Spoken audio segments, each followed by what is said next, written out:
everyone, Linda here, the scrapbooking photographer. Today I am joining in on two hops, one very special one to celebrate 500 subscribers for Lisa Cuneo Scrapbooking. It's also Lisa's birthday today, so happy birthday Lisa. And if you haven't checked out Lisa's channel yet, then there will be a link to it below, and it's worth going and having a look and subscribing there if you haven't already. The other hop that I'm joining in on today is the Iron Crafter, which comes up this time every month. And this month, for something a little different, we have a recipe to follow rather than a mystery ingredient. So for Iron Crafter today, we're looking to use acrylic titles or pieces, a border punch, and a stencil. And that kind of combines with what we're doing for Lisa, where she's asked for wood grain or mixed media, stencil or stamping, acrylic pieces or enamel dots, and a big title or lots of journaling. So it took a little while to get all of those things into a layout in my head, but I can see what I want to do in my head. It's just a matter of pulling it together with what you see on my desk here and a couple of other things that are lying around. This is the photo I'm going to work with. Perfect for Valentine's Day. It's quite an interesting process, focusing in on some beautiful roses in the foreground and in the back having little lights. And you actually bring out the heart shape by putting a heart-shaped cover over your lens of your camera. So quite an interesting thing to play with. And the colours that are in the photo are pretty much what I'm going to use. So this is Peach Pie from Stampin' Up. That's an in colour. We've got Very Vanilla, Cherry Cobbler and a black background. So let's see if I can make it look like it does in my head. So the first thing we're going to do so that it has some time to dry is colour in a couple of acrylic pieces. The only thing I have in acrylic at the moment is hearts or a couple of arrows, but I figured hearts work well with that image. And all I'm going to do is use my tri-blend from Close to My Heart, which has got dark red, mid red and light at this end. So I'm going for the darkest to try and match it up with that Cherry Cobbler as best I can. And I'm just going to colour in around the outside. And I think when this sits up off the page, the depth will add a little bit of shadow and a little bit of interest to the page. I have coloured a few of these in prior to coming on camera, so you can see how they dry up a little bit darker, and so that's what I intend to use for my acrylic pieces. For my mixed media, I'm using some Gilt Gloss Spray, and I'm just going to spray it onto the black backdrop. I'm not quite sure how much we're going to see at this stage, so I'll just go around the edges a little bit so that there's some there, and that also will need to dry. So I always do this in a splatter box, which is just an old product box. So I'll pop that to one side to dry. And my thinking was that I would stencil with this flowery stencil, and I just want a couple of strips. So if I just line this up so I get some flowery little bits in here, and I'm going to go tone on tone. So I'm using the Scarlet ink from Close to My Heart because again I haven't got the Cherry Cobbler ink yet,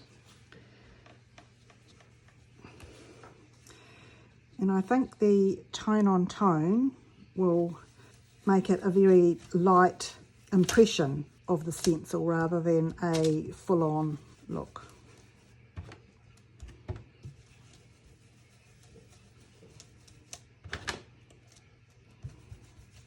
Now, I could have taped it down, which perhaps would have been an easier way to get it. I'll just see how this works before I decide if I need to do that for the next one.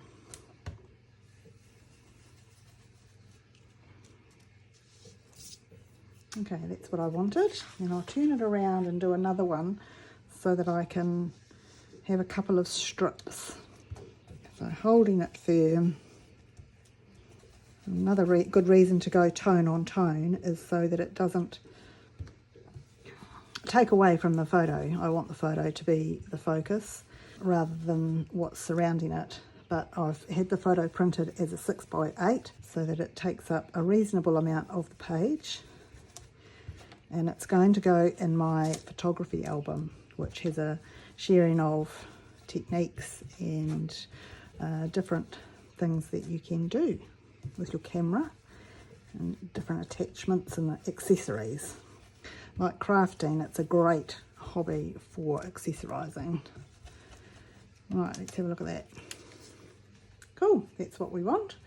So the border punch I'm using is from Creative Memories. I've had it for quite some time, so we'll see how we go.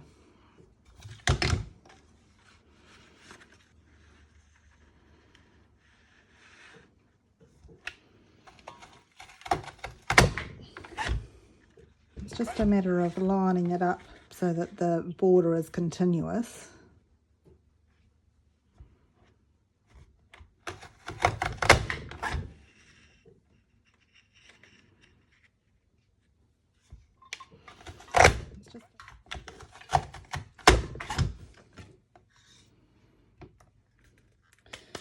So we'll get rid of that rubbish.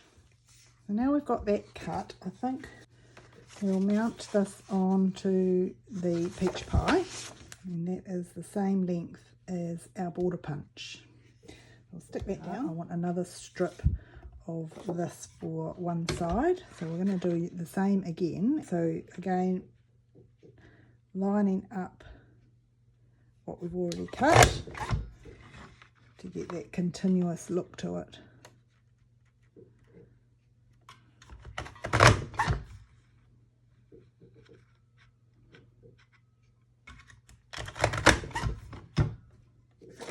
That's fine. I'll get rid of those bits. So we'll see how this all comes together.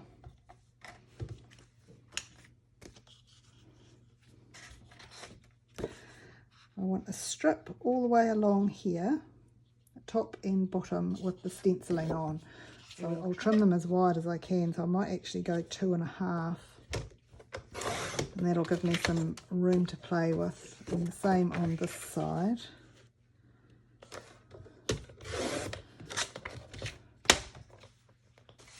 Bring in this, you can see the gold spray, how that comes up on there. It's really cool. Right, so if we bring these strips in and give ourselves a frame of gold around the outside, I think that's where we'll start. Then this little border punch of Very Vanilla is going to go underneath on that side, so you can see the gold coming through there. Then on this side I want a piece of this to come down here, which will be where I do my journaling. So I've made it 4 inches wide, but it probably doesn't need to be that wide. And that will come in there. Now the picture is going to go there so that we get the gold border on either side of that border punch, and so that it marries up with this piece of Very Vanilla. And it doesn't quite, so I'm going to trim a little bit off this one.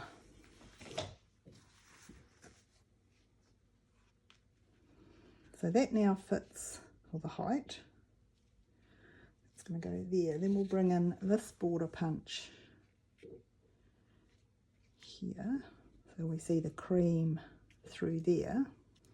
I'll bring a little bit more cream. We've got this patch of cream and this patch of cream, and I'm going to bring a little bit more in with a title here, which is going to be Bokeh, or Bokeh, however you say it, B-O-K-E-H, which is the effect that this is giving, our heart-shaped bokeh.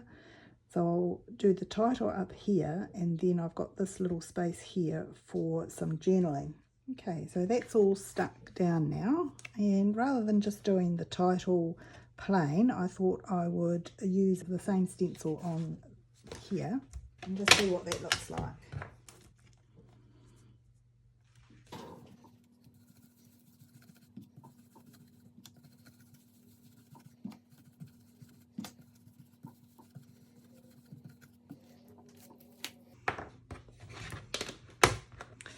Now I'll trim that down to 3 inches so it will go through my mini cutter.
So I decided to add another word so that we've got 2 areas of the same sort of stenciled cardstock. So if I put Bokeh down the bottom here and then the word heart up the top, I think that might balance a little better. And then our acrylic embellishments that we coloured before can come in and just